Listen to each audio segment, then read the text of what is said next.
कौन से वाक़ात रहे हैं जिनकी वजह से 3 नौजवानों की जान चली गई? किसी की भी जाए, क्यों, कैसे जाए? क्या किसी एजेंसी का काम है? क्या ये मिलिटेंसी का काम है? क्या किसी दूसरी ऑर्गेनाइजेशन का काम है? आपसी रंजिश है? अगर ऑटोनॉमी का यहाँ रेजोल्यूशन पास किया गया तो तब तो मुफ्ती साहब नहीं थे, तब तो सरकार नेशनल कॉन्फ्रेंस की थी, तो वो रेजोल्यूशन रिजेक्ट हुआ। के अंदर बड़ी बड़ी मसाजिद, बड़ी बड़ी जो मिसाल दरगाहें हैं और इंस्टीट्यूशन, उनके सामने लोग जाकर किस तरह के नारे बोल रहे हैं कि डेमोक्रेटिक प्रोसेस में, डेमोक्रेसी में आज़ार राय रखने का कोई ममानत नहीं है। आप अगर कोई कानून बन गया है तो उसके फेवर में, उसके खिलाफ बोलने से कोई अनडेमोक्रेटिक एक्शन नहीं हो जाता। अस्सलाम वालेकुम नाज़रीन, आप देख रहे हैं पीर पंचाल फ्लिक्स। महमूद ख्वाजा के साथ आज की खास मुलाकात में हमारे साथ मौजूद रहेंगे फार्मर MLC रशीद कुरैशी साहब, जो अभी Jammu Kashmir People's Democratic Party के जनरल सेक्रेटरी भी हैं। मुख्तलिफ मौज़ूआत पर बात करेंगे क्योंकि ट्रेंडिंग में जो अभी एक बहस फिर से छिड़ चुकी है ST के हवाले से। उसके बाद हम असेंबली जो सेशन है उस पर भी बात करेंगे और वक़्फ़ जो बिल अमेंडमेंट हुई है उसमें भी बात करेंगे। रशीद साहब, शुरुआत हम करते हैं। बड़ी तवक्कात थी, बड़ी उम्मीदें थी लोगों को इस सेशन के साथ। इसमें मुख्तलिफ किस्म के बिल्स जो हैं वो इंट्रोड्यूस कराए जाने थे, लेकिन बदकिस्मती से असेंबली चली ही नहीं। शुक्रिया महमूद साहब, आप वक्तन फ़क्तन बड़े पब्लिक इम्पोर्टेंस के इश्यूज़ को उठाते रहते हैं और आपका चैनल भी। मैं समझता हूँ कि तवक्कात तो बड़ी थी, खोदा पहाड़ तो निकली चुइया।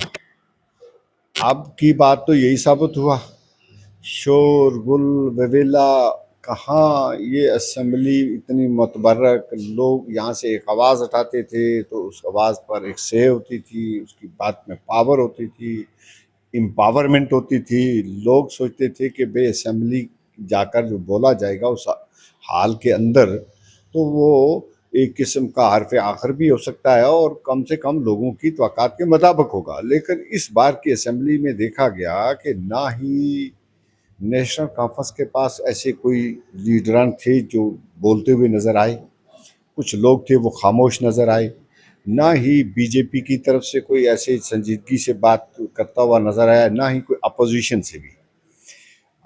मासवाई 3-4 लोगों के, बाकी सिर्फ शोरगुल वेवेला ही रहा और एक दूसरे पर तंज, गाली गलोच, बद एतमादी, बात कलामी के अलावा और कुछ साबित नहीं हुआ। लोगों की तवक्कात थी कि ये करेंगे जो इनके दायरा इख्तियारात में है, जो महकमा जात इनके दायरा इख्तियारात में है वो काम करेंगे। लेकिन दायरा इख्तियारात तो दूर की बात, जो इनको इस असेंबली में एक इत्तेहाद और इत्तेफाक और एक किस्म का गवर्नमेंट जिन फॉर्म हुई, 50 से ऊपर जो कांग्रेस NC के और इंडिपेंडेंस की सपोर्ट पर 50 से ऊपर MLAs की सपोर्ट है। बड़ी मुस्तकम मुतहर्रक सरकार सामने आनी चाहिए थी, लेकिन लगा कि सरकार खुद ही नूराई कुश्ती करती हुई नजर आई। खुद ही अपने ही लेजिस्लेटर्स, अपनी रूलिंग जमात के लेजिस्लेटर, रूलिंग जमात ही स्पीकर के सामने खड़ी हो गई और स्पीकर साहब के कुछ फैसले ऐसे नज़र आए कि जो वो अपने लेवल पर नहीं करते हुए नज़र आए, बल्कि ऐसा लगा कि कुछ उनको डायरेक्शन दी जा रही या वो कुछ और अंदाज में फैसले करते नज़र आए। उन्होंने आइन और उसके मुताबिक कोई फैसले कुछ नहीं किए जो मेरी नज़र में है। तो मैं इसलिए इस असेंबली इजलास से मुतफिक नहीं हूँ कि ये इस असेंबली इजलास में लोगों को, जहाँ पर देखिए ना, टावरिंग पर्सनैलिटी के लोग, शेख मोहम्मद अब्दुल्ला साहब, मिर्ज़ा अफसल बेग साहब, अपने जो मुफ्ती मोहम्मद सैयद साहब मरहूम, दिन इसके अलावा बड़े बड़े लोग जब ये बोलते थे, खुद ये स्पीकर साहब जो अब बस यहाँ उसमें बोलते थे, अपने रहीम राथर साहब, सागर साहब, बाकी लोग, अब मुज़फ़्फ़र हुसैन बेग साहब थे और लोग कितने शानदार बोलते थे, तारा गामी साहब थे। लेकिन आज की डेट में आपने देखा किस तरह की फ़िश मार्केट बनी हुआ, और लोगों का देखा, लोगों का जमावड़ा, ये वो, इधर उधर गाली गलोच, ये क्या है? किस तरीके की ये गालियां निकलेगी, जो एक बीजेपी का लेजिस्लेटर अपने आप को कहलाता है, किस तरह की माँ बहन की गालियां। इसी तरीके से कोई वक्ती तौर पर कोई जीत के आ गया इस डोडा से, पीर पंचाल से, ना अपने चनाब वैली से, डोडा से, तो वो किस तरह की बातें कर रहे हैं। ये समझते हैं कि बस आसमान इन्हीं के मुट्ठी में आ गया है कि हम एमएलए बन गए, हम पर कोई क्रब नहीं, हम पर कोई बात करने वाले नहीं। जबकि इनकी हालत ये है कि इनके कहने पर कोई ऑफिसर काम करके राजी नहीं है। लगता नहीं कि ग्राउंड पर इनकी बात मानी जाती है। सिर्फ या तो ये अपने इंटेंशन डाइवर्ट करना चाहते हैं, मीडिया मॉन्गर सामने होते हैं, मीडिया को लेकर दौड़ते हैं, ऐसे इशू उठाते हैं। मीडिया को तो एक रिपोर्टिंग चाहिए होती है, जो बोलने वाला उसको चाहिए कि वो क्या बोल रहा है, उसका असर कितना होता है और आवाम उसकी बात को कितना सुनती है। जज्बाती नहरों से तो कोई हल नहीं निकलेगा ना, गाली गलौज से तो कोई गल नहीं निकलेगा ना। किसी लीडर को आप गाली दे के अपना कद ऊंचा नहीं कर लोगे। आसमान पर थूकने से वो थूक जो है अपने मुंह पर पड़ता है, लेकिन कल आज आप गाली दे रहे हो, कल आपको कोई गाली देगा, आपके लीडर को गाली देगा। ये बातें अच्छी नहीं है। हमें अपने तदब्बर से, अपने हौसले से, अपनी जानत से, अपनी क्वालिफिकेशन के मुताबिक अपने लोगों की इश्यूज को उठाना चाहिए। बड़े हर एक लिस्ट बना के, ये क्या है कि आप हिंदू मुसलमान एक कम्युनिटी से दूसरी, ये शराब पीती, वो शराब पीती। भाई उससे बेहतर है कि आप एक पॉलिसी लेके आओ, आप प्रोग्राम लेके आओ, आप एक मंशूर लेके आओ, ताकि लोग उसको समझें कि हाँ जी इस शख्स के पास विजन है, एक डॉक्यूमेंट है, एक अंदाज है बयान करने का। तो मुझे नहीं लगा कि इस बार को ऐसा महसूस हो। कुरैशी साहब, हाउस के अंदर जब एक दूसरे पे लान तान की गई, वहाँ एक तरफ से अल्लाह अकबर के नारे लगते हैं, दूसरी तरफ से जय श्री राम के नारे लग रहे हैं, लेकिन पब्लिक के जो मुद्दे हैं वो वहाँ डिस्कस नहीं किए जा रहे। ये यहाँ असेंबली में नहीं हो रहा है, बदकिस्मती है, ये मुल्क के अंदर पूरे में हो रहा है। अब बताओ ना, जिस वक्त आज मुल्क के अंदर बड़ी बड़ी मसाजिद, बड़ी बड़ी जो मिसाल दरगाहें हैं और इंस्टीट्यूशन, उनके सामने लोग जाकर किस तरह के नारे बोल रहे हैं, तलवारें लेकर, तवरें लेकर, कुल्हाड़ियाँ लेकर, डंडे लेकर, क्या देना चाहते हैं, क्या दिखाने, उसको देखा देखी ग्राउंड पर असर होता है। असेंबली के अंदर नहरा इस तरह से बोलना कोई जस्टिफाइड है? जब आप एक सेकुलर मुल्क में आप सेकुलर बात करो, अपने अपने लेवल पर डेवलपमेंट, तामीर और तरक्की और वेलफेयर की बात करनी चाहिए, रादर कि आप मजहब की बातें करते हो। ठीक है, मजहब भी एक हमारी अकाई है आपने अपने लेवल पर, हमें अपना निजी मामला आते हैं। आप अगर कोई हमारे किसी एक दूसरे के मजहब पर, मैं किसी मजहब के खिलाफ बोलूंगा तो वो मेरे पर भी बोलेगा। लेकिन ये बन गया, वतीरा बन गया है एक किस्म का कि भाई मैं ज्यादा नंबर ले लूं, ये क्या कहूंगा तो मुझे नंबर ज्यादा मिलेंगे। तो जिस तरीके से मुल्क में भी हो रहा है, देखा जा रहा है, इस जो तरीकाकार कारकर्दगी इस वक्त एक पर्टिकुलर जमात पूरे मुल्क में करवा रही है, देख रही है, इस तरीके से अगर उस तरीके से कोई दूसरी कम्युनिटी करके देखे, इस तरह से तलवारें, इस तरह से कुल्हाड़ियाँ, इस तरह से बातें, इस तरह के नारे, मौलाना को गालियाँ, दूसरी गालियाँ, मस्जिदों में बैन लगाएं, तो क्या वो मुमकिन है किसी एक जगह पर? लेकिन लगता ये है कि लोग एक सस्ती शोहरत की तरफ जा रहे हैं। अब इन्फ्लेशन इतनी बढ़ गई, कहाँ है, बेरोजगारी बढ़ गई, कौन करता है रोजगार के बारे में बात? मुल्क के ऊपर भी नहीं होती और यहाँ असेंबली में भी नहीं हुई। अब डेली वेजेस का मामला था, एम्प्लॉयमेंट का मामला था, जमीन का मामला था, आपको ये जो बजरी रेत और इस रिसोर्सेज का मामला था, आपको टूरिज्म की बात करनी थी, आपको बिजली की बात करनी थी, आपको पानी की बात करनी थी, वो तो ना हुई। आपने ये इस तरह के नारे मारे, इस तरह से बातें की, तो मायूस कुन। वक्फ अमेंडमेंट बिल जो है हम उसके हवाले से बात करेंगे, लेकिन उससे पहले मैं ये समझना चाहूँगा, जब यहाँ असेंबली सेशन में स्पीकर साहब ने ये कहा कि ये मामला जो है सब जुडिस है, इस पर हम डिस्कस नहीं करेंगे। कुरैशी साहब, मैं ये समझना चाहूँगा, क्या यहाँ उस मामले को, उस डिबेट को अगर स्पीकर साहब अलोक करते, उसका असर इस मसले पर पड़ता? इस बिल जो पास हो चुका है, जो अब आ गया है कानून बन के, तो उस पर पड़ता? देखिए, डेमोक्रेटिक प्रोसेस में, डेमोक्रेसी में आज़ार राय रखने का कोई ममानत नहीं है। आप अगर कोई कानून बन गया है तो उसके फेवर में, उसके खिलाफ बोलने से कोई अनडेमोक्रेटिक एक्शन नहीं हो जाता। अब देखिए, किसी भी कानून को एक्सेप्ट करना, जिस कम्युनिटी के लिए बनाया जा रहा है वो एहतजाज कर रही है, उसके हक में जितने भी सेकुलर पार्टीज थी या अपोजिशन की जमात थी, 232 वोट पड़े, तो ये छोटी सी बात नहीं थी। हमने बड़ी अच्छे लोगों को बोलते सुना उन्हें, बहुत अच्छा उनके बयानियाँ भी थे, उनकी बातें भी थी। मुझे लगता है कि अगर स्पीकर साहब असेंबली चल रही थी, असेंबली के दौरान आप डिस्कशन में अगर इसको ले आते तो कोई हर्ज नहीं थी। ये मामला उन्होंने ये टाला ये कह के कि ये सब जुडिस है। तो मैं समझता हूँ कि अंडर लॉ ये उनका फैसला गलत था और उनका फैसला ये ठीक नहीं है। क्योंकि मैटर सब जुडिस तभी हो सकता है, रातर साहब बड़े मजे हुए सियासतदान हैं, वो समझते हैं बात में क्या मजबूरियां रही होंगी। मैं नहीं कह सकता अंदर के हालात के क्या है, पार्टी पॉलिटिक्स क्या थी, क्या था ना क्या नहीं था, लेकिन एपरेंटली जो मुझे लगा, मैंने उनको लिखा भी, मैंने भेजा भी कि ये मैटर सब जुडिस नहीं है। सब जुडिस तभी होगा जब फार्मली नोटिस इशू होगा या अंडर ट्रायल हो जाएगा या उसमें कॉग्निजेंस ले लिया जाएगा। अभी तक तो लिया नहीं।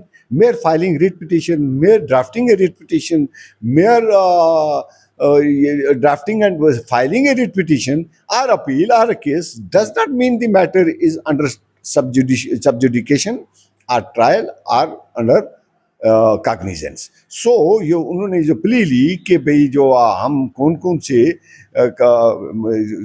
कॉलिंग अटेंशन मोशन ले सकते हैं, एडजर्नमेंट मोशन ले सकते हैं, उसमें उन्होंने कहा कि सेक्शन का हवाला दे के, पार्ट 7 का हवाला दे के कि मैटर जो सब जुडिस इन द कोर्ट होगा। तो सब जुडिस तो था नहीं, अभी तक तो नहीं था। तो उन्होंने फैसला दिया।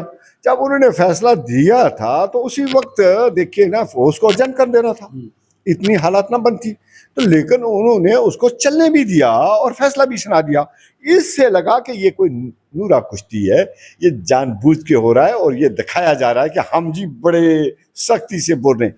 लेकिन एक अफसोस से कहना पड़ रहा है, अगर हिस्ट्री देखी जाए तो जब जब भी नेशनल कॉन्फ्रेंस पावर में आई, स्टेट की एम्पावरमेंट को, स्टेट की ऑटोनॉमी को डाइल्यूशन करने में इनका हाथ था, उसको वैलिडेट करने में। जब असेंबली लगी थी उस वक्त इन्होंने रेजोल्यूशन भेजा था ऑटोनॉमी का, तो वो वहाँ डाइल्यूट हो गया, रिजेक्ट हो गया, तो इन्होंने उस पर कुछ नहीं किया। आज अगर ये रेजोल्यूशन पास कर लेते, इनका होश चल रहा था, अगर ये रेजोल्यूशन पास कर देते तो उससे क्या होता, उससे ये होता कि कम से कम ये असर तो पड़ता कि मुस्लिम मेजॉरिटी स्टेट थी, सवाल मुस्लिम या हिंदू का नहीं, अपने राइट का। यहाँ हम सब डेमोक्रेटिक प्रोसेस में आए, यहाँ राइट है। अगर हमारी वेलफेयर के लिए जो मौजूदा वक्त है बीजेपी की, जनाब हमारे प्राइम मिनिस्टर साहब, होम मिनिस्टर साहब ने, तो प्राइम मिनिस्टर साहब तो थे ही नहीं उसमें, होम मिनिस्टर साहब ने वहाँ कहा कि ये इनकी वेलफेयर के लिए ये बी सी डी कई मामला गिन के बताए कि इनकी तामीर और तरक्की और वेलफेयर के लिए हो रहा है, और ये बहुत लोग खुश हैं। रिजिजू साहब ने ये कहा इतने लोग हैं, इतने वफद मिलने आ रहे हैं, तांता लगा हुआ है। तो फिर वो सुबह की सुबह यहाँ क्यों आ गए और चीफ मिनिस्टर साहब उनके साथ क्यों चले गए? इसलिए कि ये मुस्लिम मेजॉरिटी स्टेट है। यहाँ वाहिद चीफ मिनिस्टर मुसलमान था, उमर अब्दुल्ला साहब। अगर यहाँ से वो रेजोल्यूशन पास हो जाता तो लोग जो 232 एमपीज ने सपोर्ट की थी उनके कंस्टिट्यूएंसीज में, उनके इलाका जात में, और जो मुस्लिम ऑर्गेनाइजेशन हैं उनमें असर पड़ता।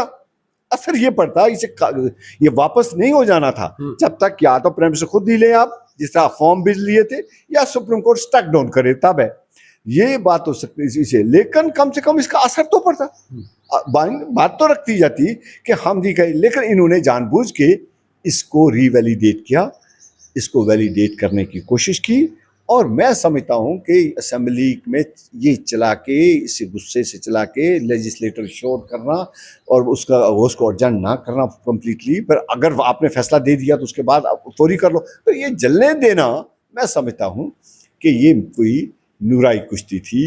यानी आप ये मानते हैं कि ये एक सोची समझी साजिश थी, उसको ना चलने देना और पब्लिक को बेवकूफ। दो तरीके लगते हैं सामने सामने, दो बातें साफ साफ लगती हैं। जो कानून बना वो उसको क्लेम किया जा रहा है कि ये मुसलमानों के हक का है, मुसलमान इसको मान नहीं रहे, स्ट्राइक पर है। जो भी जी शोर है, पढ़ा लिखा है, कानून को जानता है, लॉ जानता है, लॉयर है, जज है, कोई भी है, जर्नलिस्ट है, प्रोफेसर है, जो भी जानता है पढ़ा लिखा आदमी, वो समझता है कि ये कवानीन जो हमारे ऊपर ठोंसे गए हैं ये हमारी विल के खिलाफ है और ये हमारे बेनिफिट के लिए नहीं है। और बल्कि यहाँ से कोई तामीर तरक्की नहीं होने वाली। ना तो गवर्नमेंट ने इसमें कोई ऐसा प्रोविजन रखा कि भाई आपकी जो वक्फ की प्रॉपर्टी होगी या ज़मीन होगी उसको वैकन लैंड पर आप कोई स्कूल बनाओगे तो हम इतने फंड देंगे, इतने फंड जो है इसके यूज़ होंगे। नहीं कहा हमने इतनी यूनिवर्सिटियाँ बनाएंगे, या ये कहा इतने अस्पताल बन जाएंगे इसके ऊपर सरकार के लिए फंड। अब आप हमारी डेवलपमेंट जाके वक्फ एक्ट की वैकन लैंड पर कर रहे हो जो डिस्प्यूट में रहेगी, जिसके लिए कलेक्टर को पावर दे दी गई है कि वो अगर किसी भी वक्फ पर यूजर कोई भी यूज हो रहा था, पिछले सदियों से, कई सालों से, सदियों से यूज हो रहा था। देखिए 47 में मुल्क आज़ाद हुआ, उससे पहले भी तो वक्फ था। ये 1913 में हुआ, उससे 12वीं सदी में वक्फ था। लेकिन अगर ये इतना चला आ रहा था तो 2010-15 से लेकर 24-25 तक सरकार थी बीजेपी की, तो इन्होंने कौन सी आइडेंटिफिकेशन की है, कौन सी बात की? ये मैं दावे से कहता हूं जो क्लेम किया जा रहा है कि रेलवे, आर्मी, आर्म फोर्सेस और रेलवे के बाद वक्फ के पास सबसे ज्यादा जमीन है, ये मिसलीडिंग है, ये बिल्कुल मिसलीडिंग है। इसका पोर्टर भी सरकार के पास है, इनकी एजेंसियां भी स्टैट्यूटरी बॉडीज थी, तो कौन सा एक्शन किया, कितनी एफआईआर लगी, कितने उनके ऊपर एक्शन हुए? लेकिन ये समझा जा रहा है कि एक बदनाम करने की कोशिश है। कभी इसको लाभ जात के नाम से इसको कम्युनिटी को दबाने की बात होती है, कभी उसको कहा जाता है कि ये ज़मीन का जहाद है, कभी इसको कहा जाता है कि ये शरबत का जहाद आ गया। अब देखो कैसी बातें आ गई, तरह तरह की बात से ये कह के लोगों को, मेजॉरिटी कम्युनिटी को, जो लोग इनके चुंगल में आ जाते हैं उनको ये समझाने की बात है कि ये कम्युनिटी बिल्कुल हमारे खिलाफ है, हम इसके खिलाफ हैं, लिहाजा इनको कोई हक नहीं है बात करने का, रहने का, तो मेजॉरिटी कम्युनिटी तक। ऋषि साहब, मैं समझना चाहूँगा, आपने जिक्र किया जो किसानों का बिल आया था वो वापस लिया गया, इसी तरह अगर मुसलमान ये समझता है कि हमें इस वक्फ बिल में जो अमेंडमेंट लाई है इससे हमें नुकसान है, तो फिर जमहूरी हक, जो जमहूरियत ने राइट दिया है एहतजाज करने के लिए, लोग सामने क्यों नहीं आ रहे? अगर ये डर है मुसलमान को कि हमें खतरा है, हमें नुकसान है। देखिए एक बात तो साफ साफ है, अगर ये डर ना होता तो किरण रिजिजू साहब दूसरे दिन ही टुलिप गार्डन को देखने के लिए ना आ जाते कि यहाँ Jammu and Kashmir Muslim majority state है, कहीं अफरा तफरी ना हो जाए, प्रोटेस्ट ना हो जाए, असेंबली में कोई रेजोल्यूशन ना पास हो जाए, तो चीफ मिनिस्टर साहब को बुला लिया, अपने साथ ले लिया। ये क्या था? आप उसके लिए उनको भी हाथ में हाथ डाल के आप उसको भी ये क्या, नहीं जी हम यूं ही गए थे। तो फिर आप ये देखिए ना, अपसेंट होना चीफ मिनिस्टर साहब का असेंबली से, अपसेंट करवाना उसका असेंबली से, हमें मजबूरियाँ नज़र आती हैं। कुछ तो मजबूरियाँ रही होगी, ऐसे तो कोई बेवफा नहीं होता। अगर ये इस वक्त कोई तो कोई मजबूरी है कि जिससे ये जो जमात है या ये बिल है इसके हक में जो लोग बोलते हैं, अब मैटर कोर्ट में गया। देखिए हर एक के लिए 2 लाख की सिक्योरिटी बॉन्ड लगा दिए, जो जहाँ कोई प्रोटेस्ट करने निकलता था कई जगहों पर उनसे बॉन्ड लिए भी गए, इतनी फोर्सेस लगा दी गई। तो सवाल यहाँ प्रोटेस्ट का नहीं था, लोगों ने ये कहा कि हम अदलिया पर यकीन रखते हैं। जैसे राम मंदिर, बाबरी मस्जिद का मामला था, लोगों ने उसी पर यकीन किया, फैसला आया। अल्टीमेटली फैसला क्या आया वो देखा हमने कि भाई किसी जज साहब को अब उन्होंने कहा कि मुझे ख्वाब आई थी तो उसके मुताबिक मैंने फैसला कर दिया। हो सकता है कि ये फैसला वैसा ना हो सकता है ये फैसला थोड़ा सा उससे डिफरेंट आए, क्योंकि आर्टिकल 25 एंड 26 को अगर पढ़ा जाए तो उसको डाइल्यूट करने का नहीं बल्कि उसकी फाउंडेशन को ख़त्म करने की बात हो गई है। ये ऐसा हो नहीं सकता, ये कॉन्स्टिट्यूशन के सेपरेट के खिलाफ है, ये कॉन्स्टिट्यूशन के बेसिक स्ट्रक्चर के खिलाफ है। आप फंडामेंटल राइट को इस तरह से डिस्ट्रॉय नहीं कर सकते आर्बिट्रेरली। अगर आपको ब्रूटल मेजॉरिटी है तो मेजॉरिटी डज नॉट मीन, अभी आप देखिए ना सुप्रीम कोर्ट ऑफ इंडिया ने ये जो गवर्नर की पावर्स हैं उन पर करप्ट लगाया, जो प्रेसिडेंट ऑफ इंडिया की पावर थी विदहोल्ड करने की बिल को, उस पर डायरेक्शन दी है। ये जो इलेक्ट्रिक बॉन्ड था उसके लिए सेट साइड किया। मैं समझता हूँ कि कोर्ट जो है वो अपने पावर्स यूज़ करेगा और इस पर फैसला आएगा, यही एक तरीका बचता है। हाँ, प्रोटेस्ट करके सिर्फ एक राय दे जानी थी कि हाँ ये ले, वो तो लोगों ने किया, किसी ने सर इसके हक में भी तो नहीं ना कोई आके खड़ा हुआ। ऋषि साहब, नेशनल कॉन्फ्रेंस हो या कुछ और दूसरे एमएलएज हों, वो आज जम्मू कश्मीर के जो हालात हैं इनका जिम्मेदार मरहूम मुफ्ती साहब को ठहरा रहे हैं। क्या वाकई मुफ्ती साहब इन हालात के जिम्मेदार हैं और क्यों? देखिए मैं इस पे एग्री नहीं करता। अगर अटानमी का यहाँ रेजोल्यूशन पास किया गया तो तब तो मुफ्ती साहब नहीं थे, तब तो सरकार नेशनल कॉन्फ्रेंस की थी, तो वो रेजोल्यूशन रिजेक्ट हुआ। अटानमी का जो डाइल्यूशन हुई और उसको धीरे धीरे धीरे धीरे आर्टिकल 370 को ख़त्म किया गया, जो स्टेट एंट्रीज थी, यूनियन लिस्ट एंट्री थी या कंकर्न लिस्ट की यहाँ अप्लीकेबिलिटी थी, तो वो तो ख़त्म किसने की, कब हुई, कब से कब हुआ, धीरे धीरे। देखिए अगर 1953 के बाद 50 के बाद से देखकर आज तक देखा तो इसकी डाइल्यूट करने में किस सरकार ने उसको इंडोर्स किया और क्या हुआ, इस हिस्ट्री में अगर जाएंगे तो एक दूसरे पर इल्ज़ामात आ जाएंगे। मुफ्ती मोहम्मद सैयद साहब मरहूम ने यहाँ एक स्टेबिलिटी लाई, यहाँ उन्होंने तामीर और तरक्की करने के लिए उस मुल्क की सरकार के साथ हाथ मिलाया। उस वक़्त उनके पास और कोई दूसरी ऑप्शन नहीं थी। अगर वो आज उमर साहब भी तो वही कर रहे हैं। देखो मैं नहीं, अब उमर साहब तो दूसरी बात कर रहे हैं ना। देखिए इस वक्त कुछ और बात है, तब कुछ और बात थी। तब देखिए ना, कोई मुस्लिम एमएलए जम्मू से जीत के आया ही नहीं था, ना पीडीपी से, ना एनसी से, ना कांग्रेस का। तो तब तो बड़ा मुश्किल था। और जिस तरीके का मैंडेट आया था तो उस मैंडेट को लेकर उन्होंने ये जो कवानीन आज लागू हुए हैं उनको 2.5-3 साल 14 से 18 तक तो रोका, दिस वे और दैट वे। अगर कहते हो कि भाई वो गलती हुई तो हम ये कहते हैं कि वो गलती का खमियाजा भी हमें भुगता, लेकिन हमने इस कानून को, आर्टिकल 370 को और 35 को रोका, तो उसमें कॉमन मिनिमम पुरा के रोका। अब अगर उस वक्त ही जल्दी गवर्नर राज लग जाता तो क्या उस वक्त गवर्नर एक्सेस करके ये कानून में जल्दी पास कर देता, वो 14 को 15 को ही हो जाता। लेकिन अगर उस वक्त ये रोका तो वो किसकी बदौलत हुआ? मुफ्ती मोहम्मद सैयद साहब की बदौलत, उनकी टावरिंग पर्सनालिटी के मुताबिक। वो वाइड शख्स था इस हमारे कंटिनेंट में, इस साउथ एशिया के इस मुस्लिम कंटिनेंट में शेख अब्दुल्ला के बाद वो मुफ्ती मोहम्मद सैयद साहब ही थे जो जुर्रत से बात करते थे। बल्कि शेख साहब से भी ज़्यादा उनकी जुर्रत की बात थी जब उन्होंने प्राइम मिनिस्टर जनाब नरेंद्र मोदी साहब के सामने पाकिस्तान से बात करके कहा जी हमें उससे बातचीत करो, मैं मशहूर हूँ जो बात उन्होंने इलेक्शन फ्री एंड फेयर होने में हमारी मदाखलत नहीं की। तो इस तरह की बातें करने में उस वक्त जो चकंदा बाग का रास्ता खुला, यहाँ पर जो तता पानी का रास्ता खुला, ट्रेड बहाल हुई। आप बताइए जो तामीर और तरक्की उस वक्त हुई 3 साल में, या ये जो अगले उनके दौर का जो वक्त जो गुजरा बीजेपी के साथ, ये तो बहुत ही शानदार है। अगर आप उसको ये कहो कि एक अपने बीजेपी के साथ मिला लिया तो आज तो नेशनल कॉन्फ्रेंस भी तो वही कर रही है। अब अपनी हुकूमत होते हुए भी वो इनडायरेक्टली तो बीजेपी के साथ है। आप दोनों टाइम में मुफ्ती साहब के सामने तो नहीं ना आया कि अटानमी का रेजोल्यूशन तो उन्होंने डाइल्यूट किया हो उस वक्त। मुफ्ती साहब के वक्त में तो ये नहीं आया आज के वक्फ बिल पास हुआ जो हमारे मजहब पर वार है। अब बेसिक हमारे जो रहन सहन नहीं बल्कि हमारी मजहबी सोच पर वार है। ये हमारा जो वक्फ का, मैं आपको उस पर आएंगे अगर सवाल तो मैं बताऊंगा क्या क्या नुकसान है उसमें, लेकिन उस पर भी बोलने से कासर है, रेजोल्यूशन पास नहीं कर रहे हैं। तो आप बताओ कि अगर आप ये करो कि two negative is a positive can not be. अगर कोई गलती हो गई तो उन्होंने उसका खमियाजा भुगत भी लिया, लेकिन वो गलती नहीं थी, मेरी नजर में वो गलती नहीं थी। क्यों कि उस वक्त का मैंडेट ऐसा था। दूसरा, उन्होंने आंख में आंख डाल के बात की, तामीर और तरक्की भी की और आंख में आंख में जॉब भी दी। उन्होंने तामीर रोड्स बनाए, बॉर्डर खोले, ट्रेड बहाल की, अनएम्प्लॉयमेंट को दूर किया, सोशल सिक्योरिटी दी लोगों को, पकड़ दकड़ रोकवाई। और मोहतरमा महबूबा मुफ्ती के दौर में कम से कम 12,000 लोग जिनमें एफआईआर गलत लगी थी वो नहीं छोड़वाए। क्या डेली वेजर उस वक्त की जो कानून बनाया था वही तो लागू हो रहा है। अब कौन सा कानून नया बनाए? जो एसआरओ 520 है वो किस वक्त का बना हुआ? उन्हीं के दौर का वक्त का बना हुआ है डेली वेजेस का, वही वो तो आप कर रहे हैं। आप उसको नहीं रेगुलाइज कर सके, उसके बाद आप कौन सी दे सके?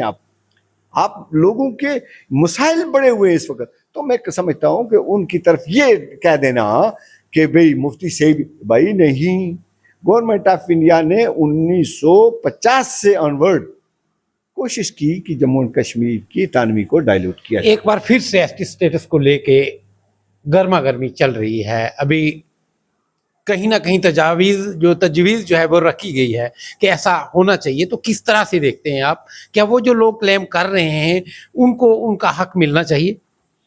देखिए मैं तो किसी के क्लेम के खिलाफ नहीं हूँ, वेलफेयर स्टेट है, जिसको देना चाहे दे, हम क्यों मुखालफत करें। लेकिन हमारे कास्ट को डाइल्यूट करके अगर कोई हमारी कास्ट पे करेगा, हमारी कम्युनिटी के कास्ट पे करेगा, या गुजर बकरवाल या पहाड़ियों का कोई राइट या एसटी स्टेटस में ऑलरेडी जो फाल कर चुके हैं तबका जात, उनका परसेंटेज को कट करके अगर किसी दूसरे को देंगे तो हम तो उसकी मुखालफत करेंगे, कहेंगे कि भाई सबका साथ होना चाहिए, सबका विकास होना चाहिए, सबके साथ होना चाहिए। ये थोड़ा है कि आप एक्सक्लूसिवली किसी एक तबका को आप लेके आगे बढ़ें और उसके जुमरे में under the garb of that आप एक पर्टिकुलर कम्युनिटी को या एक पर्टिकुलर तबके को नुकसान पहुंचाने की कोशिश करें, तो हम उसको एक्सपोज करेंगे, बैडली एक्सपोज करेंगे और अपोज भी करेंगे। हम नहीं समझते कि हमें किसी दूसरी कम्युनिटी को मुखालफत करनी चाहिए। हमें क्या उससे ताल्लुक है? वेलफेयर स्टेट है, welfare state does not mean UT, UT itself state, because under article 13 देखा जाए, 12 देखा जाए, वो तो स्टेट है, कानून उसी को बनाने का अख्तियार है जो उसकी इंस्ट्रूमेंटली को पूरा करते हैं।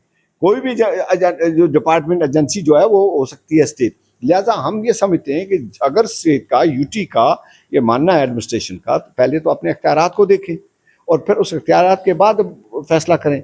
अगर आज किसी पर्टिकुलर कम्युनिटी के एमएलए, यानी मान लो जमात का एमएलए अपना सवाल पेश करता है, तो आप उस सवाल के जवाब में कुछ जवाब देती हो सरकार, तो सरकार की मंशा झलक जाती है सरकार क्या करना चाहती है। तो पहले ही आपने रोड्स पर अपने एमपीज को डाल रखा है, लोगों को उसके लिए under the garb of open merit plus ये मेरिट वो मेरिट। भाई कांट कश्मीर श्रीनगर का, जम्मू शहर का रहने वाला कभी मंडी वाले से या मौर वाले से या डोडा बदरवा या कुपवाड़ा वाले से मुकाबला नहीं कर सकता। हमारे ट्राइबल टेंडेंसीज के लोगों की अपनी मुश्किलात हैं, पुंछ राजौरी की बॉर्डर उसका अपना मुश्किलात हैं। अब अगर आपने उसकी बैकवर्डनेस को और एथनिसिटी को देखकर अगर आपने ये दिया है, आपको 10% रिजर्वेशन पहाड़ियों को दी है, पहाड़ी एथनिक ग्रुप को या पाडरी या गद्दी या गद्दा ब्राह्मण को दी है, तो मैं समझता हूँ ये वेलकम स्टेप था, उनकी अपलिफ्टमेंट के लिए था। लेकिन आज ही बीजेपी का एमएलए सवाल देता है, सवाल में जवाब आता है, तो सवाल में यह लगता है कि बीजेपी अपने एमएलए के जरिए से इस काज को डाइल्यूट करना चाहती है। अगर आप देना चाहते हैं किसको, पाक ऑक्युपाइड कश्मीर के रिफ्यूजियों को या किसी दूसरे इलाके के लोगों को, आप अवर ना वो दोनों आसरे no don't include in our category. जिस तरह बिल्कुल गुजर बकरवाल ने हमें अपोज किया था, अगर उन्होंने अपोज किया था तो आपने कहा नहीं जनाब हम क्लास विद इन क्लास आपको नहीं देंगे, उनका 10% रखा, किसने किया? मैटर सेटल हो गया। आज अगर आप ये कहना चाहते हैं कि जी आपकी कम्युनिटी के बीच में दूसरे को डालेंगे, जब किसी ने कोई जदोजहद की नहीं, हम नहीं उसके खिलाफ नहीं है, गवर्नमेंट अलग से दे जिधर देना चाहती है। कश्मीर में गुजर बकरवाल, एक बात मैं और वाज़ह करूंगा कि कल एक सवाल आया था कि मुर्तजा खान साहब ने कोई बयान दिया था, उसके एवज में कोई रात को बोल रहा था, उसने कुछ जिक्र किया 1935 की सेंसस का। मैंने उसको कहना चाहता हूं कि 1935 में सेंसस हुई नहीं, सेंसस हुई है 1901 में, 1911 में, 1921 में और 1931 में। 1935 का हुआ ही नहीं। जो कम्युनिटी बेस पर हुई है सेंसस, कास्ट बेस पे या ट्राइब के बेस पे, वो 1931 की है। अब 1931 में पहाड़ी अलग सा ट्राइब महान अलग माने, तब तो हमारी डिमांड नहीं थी ना, तब तो कॉन्स्टिट्यूशन ऑफ इंडिया लागू नहीं था 1931 में। 1931 में भी हम रिटर्न है एज पहाड़ी, 1921 में भी हम रिटर्न है एज पहाड़ी, 1901 की सेंसस में भी हैं हम एज पहाड़ी। तब ये जो रजौरी होता था ये रियासी के साथ होता था, तो उस रियासी के डिस्ट्रिक्ट में शो किया गया पहाड़ी।